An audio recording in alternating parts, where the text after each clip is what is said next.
Corona से बचाव के लिए आप भी अपनाएं ये 3 उपाय। 2 गज दूरी का पालन करें, मास्क और सैनिटाइजर का प्रयोग अवश्य करें, अपने हाथ और मुंह को हमेशा साफ रखें। जीवन की महत्वपूर्ण टैगलाइंस के साथ मैं शताक्षी तिवारी आपका स्वागत करती हूं बस्तर की बात में। आइए सबसे पहले एक नजर डालते हैं आज की हेडलाइंस पर। कलेक्टर ने केबल टीवी के माध्यम से शिक्षा के दीप को जलाए रखने वाले शिक्षकों को किया सम्मानित। कांग्रेस के घोषणा पत्र में नजूल पट्टा देने का वादा पूरा करवाने के लिए भाजपा ने राज्यपाल को दिया ज्ञापन। भाजपा के विधायक स्वर्गीय भीमा मंडावी के हत्या में शामिल 22 मोस्ट वांटेड नक्सलियों की सूची एनआईए ने जारी की और बस्तर सांसद दीपक बैज ने संसद में संभाग के लिए 4 लेन सड़क और रेल सेवा के मुद्दे को प्रखरता से उठाया। अब खबरें विस्तार से। आमचो बस्तर रेडियो के माध्यम से सामुदायिक शिक्षा की सुलगी चिंगारी को ज्वाला का रूप देने की अपील कलेक्टर रजत बंसल ने की। आज लाला जगदलपुरी जिला ग्रंथालय में पढ़ई तुहर द्वार के तहत आयोजित क्विज प्रतियोगिता में शामिल शिक्षा विभाग के अधिकारियों से कलेक्टर ने कहा कि कोरोना के दौरान उत्पन्न विपरीत परिस्थितियों के बीच शिक्षा के लौ को जलाए रखने के लिए बस्तर जिले में शिक्षा विभाग ने कई नवाचार किए। उनमें आमचो बस्तर रेडियो भी शामिल है, जिसमें लाउड स्पीकर के माध्यम से शिक्षा पहुंचाने का कार्य सतत रूप से किया गया। उन्होंने इस अवसर पर ए विजन केबल के माध्यम से कोरोना संक्रमण के दौरान शिक्षा की लौ को जलाए रखने वाले शिक्षकों को भी सम्मानित किया। कलेक्टर ने कहा कि आमचो बस्तर रेडियो के माध्यम से शिक्षा की इस नई परिकल्पना में तब कई आयाम जुड़े जब इसके माध्यम से पढ़ाई लिखाई के साथ साथ पोषण और स्वास्थ्य से जुड़ी जानकारियां भी लोगों को दी जाने लगी। उन्होंने कहा कि सरकार सामुदायिक शिक्षा के लिए कई वर्षों से प्रयासरत रही थी, उसे लॉकडाउन स्पीकर के माध्यम से सहजता से देकर बस्तर जिले ने एक नई मिसाल कायम की है। उन्होंने सामुदायिक शिक्षा की सुलगती इस चिंगारी को ज्वाला का रूप देने की बात कही। कलेक्टर ने कहा कि शिक्षा के साथ साथ लोगों में जागरूकता का जो वातावरण तैयार हुआ है उसे निरंतर आगे बढ़ाना है और सामुदायिक शिक्षा की नींव और भव्य इमारत बनाना है। उन्होंने सामुदायिक शिक्षा ग्राम स्तर से आगे मोहल्ला स्तर तक पहुंचाने की अपील की। इस दौरान कलेक्टर ने हमारे संवाददाता से चर्चा के दौरान कहा, बस्तर कलेक्टर श्री बंसल ने शिक्षा के प्रसार के लिए स्वयं सेवकों के माध्यम से सामुदायिक भागीदारी सुनिश्चित करने को कहा। उन्होंने कहा कि बच्चों की औपचारिक शिक्षा में जाति प्रमाण पत्र किसी भी प्रकार की बाधा न बने, इसके लिए जाति प्रमाण पत्र बनाए जाने हेतु विशेष कार्यक्रम चलाया जा रहा है। उन्होंने इस कार्य को पूरी गंभीरता के साथ पूरा करने को कहा। इस कार्य में आने वाली बाधाओं से भी अवगत कराने को कहा, जिससे इसे तत्काल दूर किया जा सके। इस अवसर पर जिला शिक्षा अधिकारी भारतीय प्रधान राजीव गांधी शिक्षा मिशन के जिला मिशन समन्वयक अशोक पांडेय, सहायक परियोजना समन्वयक गणेश तिवारी और समावेशी शिक्षा प्रभारी राजेश त्यागी सहित खंड शिक्षा अधिकारी, खंड स्रोत समन्वयक, संकुल क्षेत्र समन्वयक एवं विभिन्न विद्यालयों के प्राचार्य उपस्थित थे। बस्तर की बात, जगदलपुर।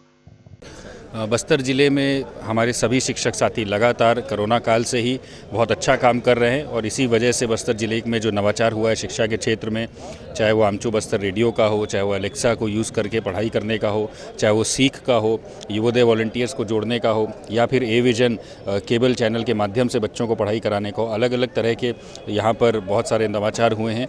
उन सब को लेकर के एक समीक्षा बैठक और आने वाले समय में नई शिक्षा नीति को लेकर के एक प्रशिक्षण कार्यक्रम जिला शिक्षा अधिकारी के और सभी शिक्षा विभाग के सभी अधिकारियों के साथ हमने 2 दिवस का कार्यक्रम रखा। सुबह सभी सीएसईज के बीच में एक सद्भावना मैच भी हुआ और एक बहुत ही अच्छे पॉजिटिव माहौल के बीच में इनका एक पूरा प्रशिक्षण हुआ, जिसमें कॉम्पिटिशन्स भी हो रहे हैं और अभी हम लोग सब साथ में खाना खा रहे हैं। इसी कार्यक्रम में आज ए विजन ने भी अपनी ओर से जो टीचर्स ने उनके साथ मिल करके बहुत अच्छा काम कोरोना काल में किया और बच्चों तक पढ़ाई पहुँचाई, उन सबको सम्मानित भी किया और मैं आपके माध्यम से सभी का धन्यवाद देता हूँ। बस्तर जिले में हमारे कलेक्टर महोदय के निर्देशानुसार जो कि बच्चों को न्यूनतम दक्षता का स्तर प्राप्त कराने के लिए आकलन जो किया जाएगा वो एक संकुल के अंतर्गत एक स्कूल से दूसरे स्कूल के शिक्षकों द्वारा किया जाएगा। इसके पश्चात जब बच्चे दक्षता प्राप्त कर लेंगे, उसके पश्चात एक संकुल से दूसरे संकुल के शिक्षक आके बच्चों का दक्षता का स्तर की जांच करेंगे, जिससे कि शिक्षा की गुणवत्ता तो बढ़ ही सके, साथ ही बच्चे अगली कक्षा में जो जाने वाले हैं वो अपना न्यूनतम अपेक्षित स्तर, शैक्षणिक स्तर भी इस कोरोना महामारी के काल में पूरा कर सके। भारतीय जनता पार्टी जगदलपुर शहर अध्यक्ष सुरेश गुप्ता के नेतृत्व में राज्यपाल सुश्री अनुसुईया उइके को ज्ञापन सौंपा। ज्ञापन के माध्यम से कहा गया कि कांग्रेस पार्टी अपने चुनावी घोषणा पत्र में वादा किया था कि नजूल कब्जाधारियों को निःशुल्क पट्टा प्रदान करेंगे, लेकिन नगर निगम जगदलपुर क्षेत्र में काबिल नजूल भूमि स्वामियों को शासन प्रशासन द्वारा जबरन हटाने की कार्रवाई की जा रही है। साथ ही इन्हें उन्हीं जमीन पर काबिज रहने की एवज में जमीन को 150% मूल्य अदा कर रजिस्ट्री कराने हेतु दबाव बनाया जा रहा है। राज्यपाल से आग्रह किया कि नजूल भूमि पर कब्जाधारियों ने अपनी क्षमता अनुसार अपना आशियाना बना रखा है, इन्हें हटाया जाना या इनके ऊपर दबाव बनाकर 150% मूल्य में रजिस्ट्री करवाने के लिए प्रशासन द्वारा बाध्य करना गलत है। महामहिम से नगर मंडल भाजपा जगदलपुर आग्रह करता है कि नजूल भूमि में कब्जाधारियों को कांग्रेस के घोषणा पत्रानुसार निःशुल्क पट्टा दिया जाए। कब्जाधारियों के ऊपर किसी भी प्रकार का प्रशासनिक दबाव, विस्थापन एवं रजिस्ट्री का न डाला जाए। महामहिम राज्यपाल से इस विषय को संज्ञान लेते हुए कब्जाधारियों को पट्टा प्रदान करवाने हेतु निर्देशित करने का अनुरोध किया। दंतेवाड़ा बीजेपी विधायक स्वर्गीय भीमा मंडावी के हत्याकांड में शामिल 22 मोस्ट वांटेड नक्सलियों की सूची एनआईए ने जारी किया है। इस सूची में एनआईए ने मोस्ट वांटेड नक्सलियों पर 50,000 से लेकर 10 लाख रुपए तक इनाम घोषित किया है। उक्त सूची में तेलंगाना, दंतेवाड़ा और सुकमा के नक्सली लीडरों का नाम शामिल है। बता दें कि दंतेवाड़ा के पूर्व विधायक की हत्याकांड के मामले में एनआईए ने पहले ही 6 आरोपियों को गिरफ्तार कर लिया है। इस संबंध में अभिषेक पल्लव दंतेवाड़ा एसपी ने हमें बताया। दंतेवाड़ा बीजापुर बॉर्डर मिरतूर, गंगालूर, किरंदुल क्षेत्र में नक्सलियों के प्रेजेंस पे पुलिस पार्टी निकाली गई थी। आज सुबह 10 से 10:30 बजे के बीच में पुलिस दंतेवाड़ा डीआरटी और नक्सलियों के बीच मुठभेड़ हुआ। मुठभेड़ करीब आधे घंटे चला। इसके बाद नक्सली जंगल का सहारा लेकर भागने में सफल रहे। सर्चिंग में एक घायल नक्सली माओवादी मिला है, जिसको कि पुलिस रेस्क्यू करके ला रही है। काफी सारा सामान भी मिला है। टीम वापस आएगी तो इससे जानकारी देना संभव होगा। बस्तर सांसद दीपक बैज ने बस्तर संभाग में प्रभावित रेल सेवा और 4 लेन सड़क को लेकर संसद में आवाज उठाई है। बस्तर सांसद दीपक बैज ने जगदलपुर से दल्ली राजहरा जाने वाली ट्रेन शुरू नहीं होने पर नाराजगी जाहिर की है। वहीं उन्होंने कहा कि जगदलपुर से रायपुर तक जो 4 लेन सड़क बनने वाली है, उसे ना बनाकर 4 लेन सड़क ओडिशा से बना दी गई है। यह बस्तर के साथ छलावा है। ट्रेन, माननीय सभापति महोदय, बस्तर जैसा क्षेत्र में ट्रेन एक आवाजाही का साधन है, आपने ट्रेन नहीं दिए। जहां दिल्ली राजहरा ट्रेन लाइन चालू था, उसको आपने सिर्फ 95 किलोमीटर बना, बाकी किलोमीटर नहीं बनाए माननीय सभापति महोदय। और 4 लेन के लिए जगदलपुर से रायपुर लगातार मांग कर रहे हैं, उसको ना देकर आप लोगों ने उड़ीसा से आप लोगों ने दिया। माननीय सभापति महोदय, 4 लेन की हमारी जगदलपुर से रायपुर बहुत ज्यादा आवश्यकता है। बेरोजगारी, नोटबंदी, जीएसटी। स्थानीय लाला जगदलपुर जिला ग्रंथालय परिसर में स्थित युवोदय अकादमी के माध्यम से विद्यार्थियों और प्रतिभागियों को प्रतियोगी शिक्षा प्रदान करने की तैयारी की जा रही है। इसमें उत्कृष्ट शिक्षकों द्वारा बच्चों को सोशल मीडिया एवं अन्य साधनों से शिक्षा दी जाएगी। साथ ही आवश्यकता पड़ने पर उच्च श्रेणी की शिक्षा सामग्री भी उपलब्ध कराई जाएगी। इस कक्ष में एलईडी और स्क्रीन भी उपलब्ध है। इस व्यवस्था का निरीक्षण कलेक्टर रजत बंसल ने किया और शिक्षकों से और प्रभावी ढंग से शिक्षा को जरूरतमंद लोगों तक पहुंचाने के लिए सुझाव भी मांगा। ब्रेक पर जाने से पहले हमारी और नगर निगम प्रशासन की एक अपील। जगदलपुर नगर निगम प्रशासन ने शहर के सभी व्यवसायियों से अपील की है कि यातायात व्यवस्था को सुचारू रूप से संचालित करने के लिए अपने दुकान के सामानों को व्यवस्थित रूप से रखें और अनावश्यक रोड को जाम न करें। साथ ही प्रतिबंधित प्लास्टिक का प्रयोग न करें और न ही दुकान के कचरे को रोड और नाली में फेंकें। कचरा डोर टू डोर वाहन में डालकर शहर को स्वच्छ रखने में सहयोग करें। वक्त हो चला है छोटे से ब्रेक का। ब्रेक के बाद मिलते हैं और खबरों के साथ।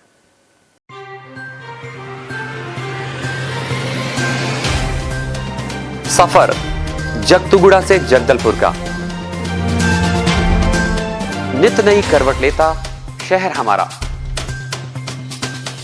चौक चौराहों से होता हुआ विकास की गाथाएं गढ़ता बस्तर हमारा। कई रंगों से सराबोर कितनी ही कहानियों को समेटे, कहीं विकास के सोपान तो कहीं सरकारी दावे और उनका सच।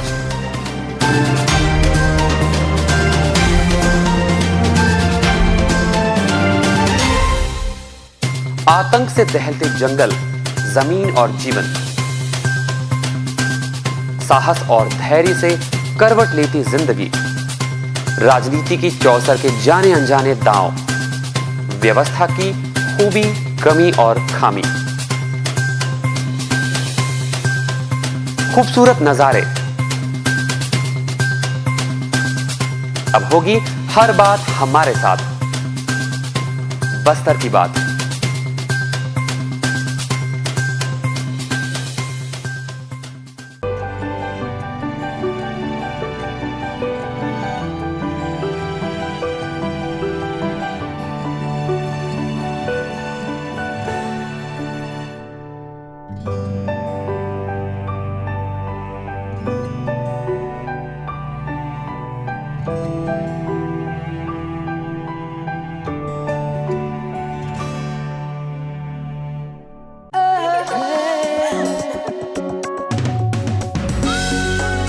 खूबसूरत गुलाब, खूबसूरती के नाम। जब प्यार में हो ऐसा कंफ्यूजन, तो क्या होगा इनका इक्वेशन। सुहानी सी एक लड़की, हर शाम 6 बजे और पुनः प्रसारण हर सुबह 9 बजे सिर्फ शिमारू टीवी पर। देश की जानी मानी इंटरनेट प्रोवाइडर कंपनी रेलटेल अब अपने शहर जगदलपुर में उपलब्ध। केबल टीवी और ब्रॉडबैंड पाइए एक साथ, बेहतर सर्विस, शानदार गुणवत्ता, हमेशा एक जैसी स्पीड यानी 100 Mbps। लॉन्चिंग अवसर पर पाइए विशेष छूट, राज्य के शासकीय कर्मचारियों हेतु 10% की छूट, साथ ही रेलवे कर्मचारियों के लिए विशेष छूट का प्रावधान।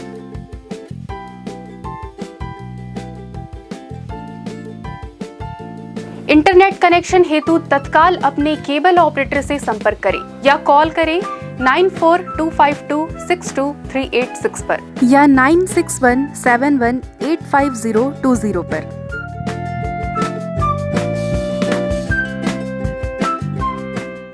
ब्रेक के बाद आपका स्वागत है बस्तर की बात में। आइए चलते हैं और खबरों की ओर। बिल्डर्स एसोसिएशन ऑफ इंडिया के बस्तर शाखा द्वारा स्थानीय सिटी ग्राउंड के समक्ष एक दिवसीय धरना प्रदर्शन कर सीमेंट, स्टील, बिटुमिन के दरों में अप्रत्याशित वृद्धि का विरोध करते हुए धरना प्रदर्शन किया और महंगाई कम करने की मांग करते हुए प्रधानमंत्री के नाम ज्ञापन कलेक्टर को सौंपा। धरना में बैठे बिल्डर्स एसोसिएशन के पदाधिकारियों ने बताया कि विगत 3-4 माह से निर्माण सामग्रियों, सीमेंट, स्टील व बिटुमिन व अन्य निर्माण सामग्रियों के दरों में अप्रत्याशित रूप से वृद्धि हुई है, जबकि इनकी मूल्य वृद्धि के कारकों की दरों में किसी भी प्रकार की वृद्धि नहीं हुई है। बिल्डर्स एसोसिएशन बस्तर के अध्यक्ष अनिल बाफना ने बताया, ये भैया जो पूरे हिंदुस्तान में अभी स्टील, सीमेंट, डामर और अन्य निर्माण सामग्री बेतहाशा वृद्धि हो गई है अप्रत्याशित, तो काम करना मुश्किल जा रहा है। तो ऑल इंडिया बिल्डर एसोसिएशन ने पूरे देश में धरना प्रदर्शन करने के लिए ये आज किया है, उसी तारतम्य में हो रहा है। धरना प्रदर्शन के बाद हम ज्ञापन सौंपेंगे प्रधानमंत्री के नाम महंगाई को कम करने के लिए, ताकि काम करते बने। निर्माण सामग्रियों के दरों में वृद्धि को अकारण बताते हुए बिल्डर्स एसोसिएशन सामान्य काउंसिल के NR पराशर ने कहा, आंदोलन के बाद हम लोग कोशिश करेंगे कि ये जो बढ़े हुए रेट या इसको कम किया जाए और हम लोग हमारे ऑल इंडिया बिल्डर एसोसिएशन के जो अध्यक्ष या इंडिया गवर्नमेंट को अप्रोच करेंगे कि इसको जो है महंगाई कम किया जाए। जो नॉर्मल रेट बढ़ते हैं उसमें तो सहमत हैं, ये एक आर्टिफिशियल रेट जो है यूनियन बना के जो किए हुए हैं इसको जो है हम तोड़ना चाहते हैं और हम हर हालत तोड़ के ही इसका सांस लेंगे। छत्तीसगढ़ में हमारे 5 सेंटर हैं, कांकेर, रायपुर, दुर्ग, बिलासपुर, जगदलपुर। 5 जगह एक साथ धरना है, पूरे देश में एक साथ धरना चल रहा है। उसके बाद में धरने के बाद में सेंट्रल गवर्नमेंट को अप्रोच करेंगे हमारे केंद्र के पदाधिकारी, आगे इसके मामले में कैसे महंगाई पर कंट्रोल किया जाए, इसके बारे में निर्णय करेंगे। राज्यपाल सुश्री अनुसुईया उइके ने कहा कि बस्तर में प्रचुर मात्रा में उपलब्ध वनोपज का स्थानीय स्तर पर प्रसंस्करण कर यहाँ के लोग समृद्धि का नया अध्याय लिखेंगे। राज्यपाल सुश्री उइके ने यह बातें वन धन केंद्र के रूप में धुरगांव में संचालित वनोपज प्रसंस्करण केंद्र की गतिविधियों के अवलोकन के दौरान कही। उन्होंने वन धन केंद्र में तेलगिन माता स्व सहायता समूह द्वारा टोरा तेल प्रसंस्करण कार्य एवं अमर ज्योति जय मां सरस्वती समूह द्वारा इमली चटनी सॉस निर्माण कार्य का अवलोकन किया। इसके साथ ही यहां विभिन्न वन धन केंद्रों में वनोपज प्रसंस्करण का कार्य कर रहे समूहों ने भी अपने उत्पादों का प्रदर्शन किया। राज्यपाल ने बस्तर को वन संपदा से भरपूर बताते हुए यहां वनोपज संग्रहण के लिए किए जा रहे प्रयासों की सराहना करते हुए इस कार्य में संलग्न महिलाओं के समृद्धि की कामना की। राज्यपाल को दिया गया बस्तर काजू, टोरा तेल और इमली चपाती कैंडी का उपहार। इस अवसर पर राज्यपाल सुश्री उइके को समूहों द्वारा बस्तर काजू, टोरा तेल और इमली चपाती कैंडी का उपहार दिया गया। राज्यपाल ने बस्तर के इन उत्पादों के उच्च गुणवत्ता की भूरी प्रशंसा करते हुए कहा कि वे राजभवन में आने वाले अतिथियों से भी बस्तर के वनोपजों के तैयार अच्छी गुणवत्ता के इन उत्पादों के उपयोग के लिए प्रेरित करेंगी। राज्यपाल सुश्री अनुसुईया उइके ने आज चित्रकूट स्थित विश्राम गृह में आम का पौधा लगाकर प्रकृति संरक्षण का संदेश दिया। सुश्री उइके ने प्राकृतिक सौंदर्य से भरपूर इस स्थान में प्रथम आगमन की स्मृति के तौर पर यह पौधा लगाया। साथ ही कमिश्नर GR चुरेंद्र और कलेक्टर रजत बंसल ने मौलश्री का पौधा लगाया। इस अवसर पर पुलिस अधीक्षक दीपक झा, वन मंडलाधिकारी सुश्री स्टाइलो मंडावी उपस्थित थे।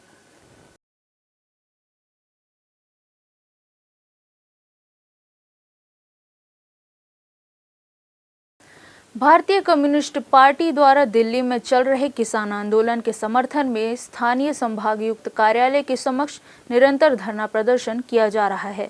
आज इस धरना प्रदर्शन में आदिवासी महासभा के राष्ट्रीय अध्यक्ष और भारतीय कम्युनिस्ट पार्टी के पूर्व विधायक मनीष कुंजाम शामिल हुए और केंद्र व राज्य सरकार पर वादा खिलाफी का आरोप लगाते हुए जमकर आलोचना की।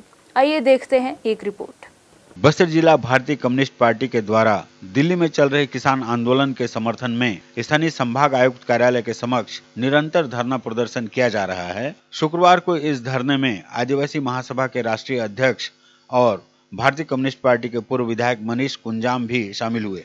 इस दौरान उन्होंने हमारे संवाददाता से चर्चा करते हुए बताया कि चर्चा के दौरान प्रदेश की कांग्रेस सरकार पर वादा खिलाफी का आरोप लगाते हुए कहा, अभी जो सरकार में बैठे हुए जो कांग्रेस पार्टी के जो लोग हैं, चुनाव के पहले इन लोगों ने वादा किया था कि जेलों में जो निर्दोष आदिवासी हैं और उन पर कई कमेटियां बनी और उस पर अभी तक कुछ हुआ नहीं।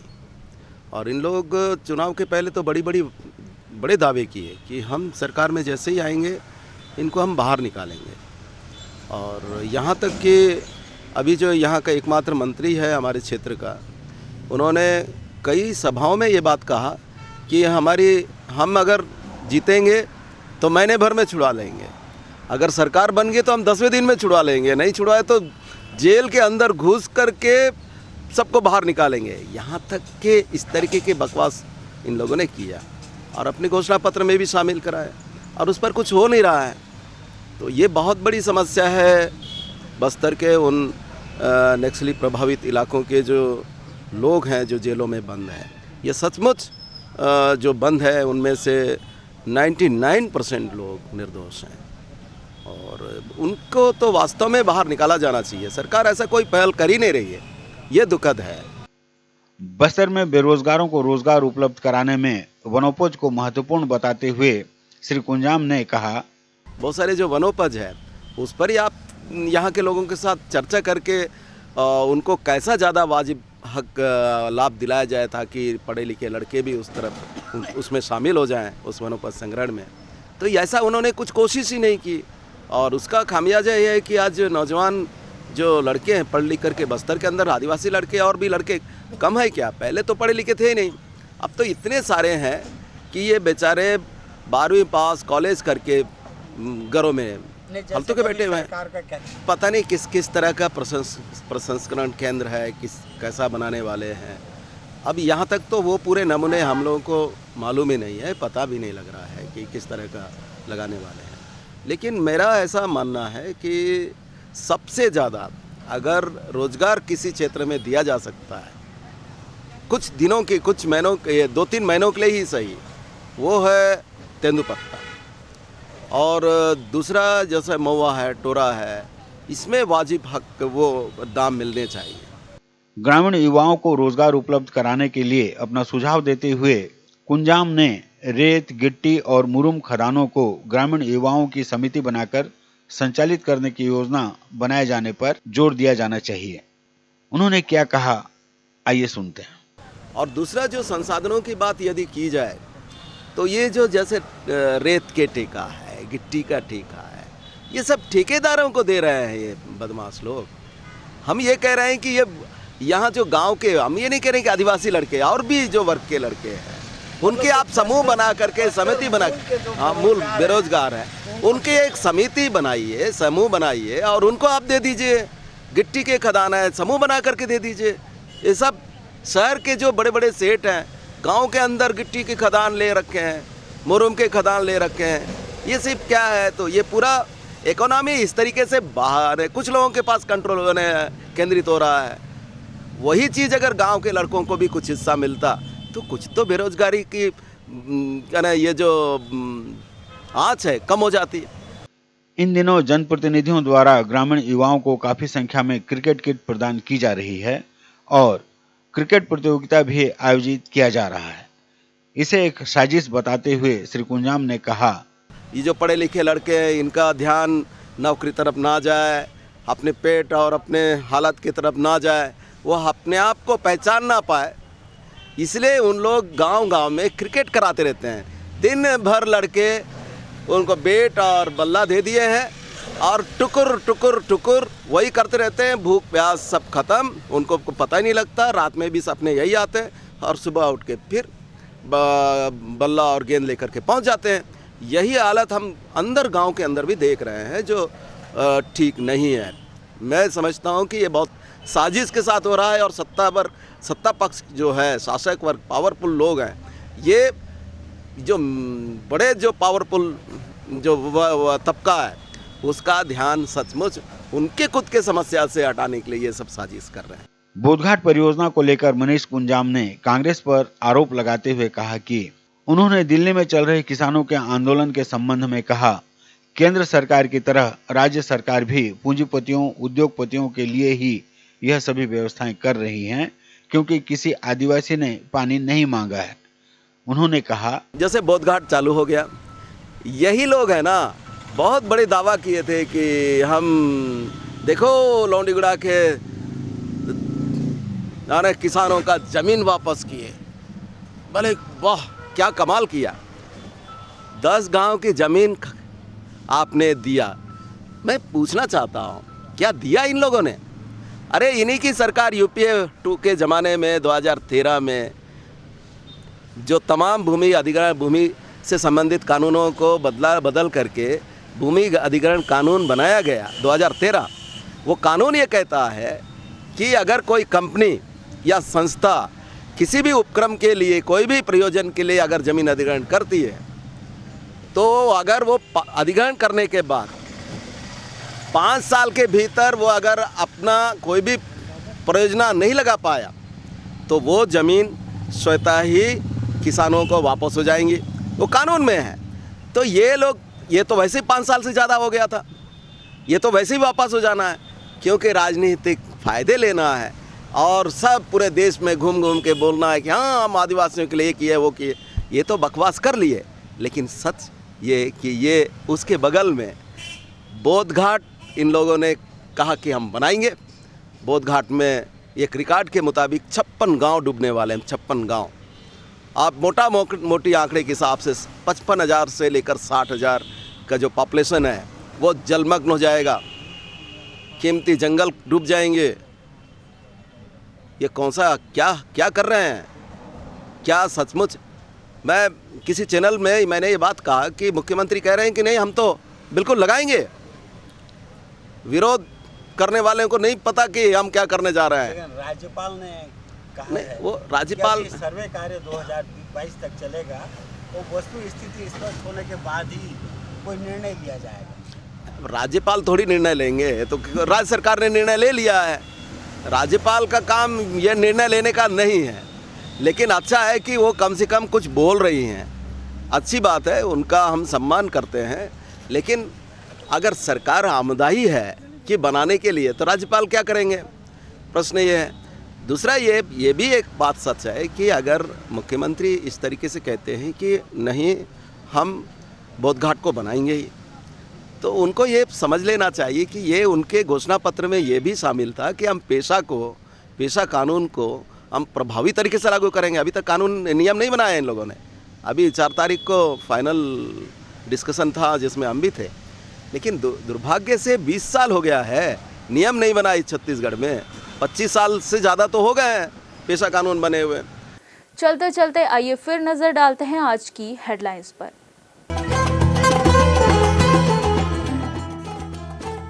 कलेक्टर ने केबल टीवी के माध्यम से शिक्षा के दीप को जलाए रखने वाले शिक्षकों को किया सम्मानित।